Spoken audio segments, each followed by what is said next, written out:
अहमदाबाद विमान दुर्घटनेतील मृतांचा आकडा हा 265 वर पोहोचलेला आहे। महाराष्ट्रातील 9 जणांवर काळाचा घाला घातलेला आहे। अपघातामध्ये गुजरातचे माजी मुख्यमंत्री विजय रुपाणी यांचा मृत्यू झाल्याचंही कळतंय।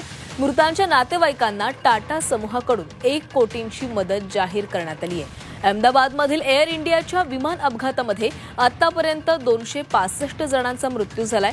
अहमदाबादचे पोलीस उपायुक्त कानन देसाई यांनी ही माहिती दिली आहे। विमानामध्ये एकूण 242 प्रवासी प्रवास करत होते, त्यापैकी एक ब्रिटिश नागरिक चमत्कारिकरित्या बचावलेला आहे। देसाई यांनी सांगितलेला आकडा हा विमानातील प्रवाशांपेक्षाही खूप जास्त आहे। यामुळे यात बीजे मेडिकल कॉलेजच्या इंटर्न डॉक्टर आणि कर्मचाऱ्यांचा समावेश असण्याची दाट शक्यता आहे।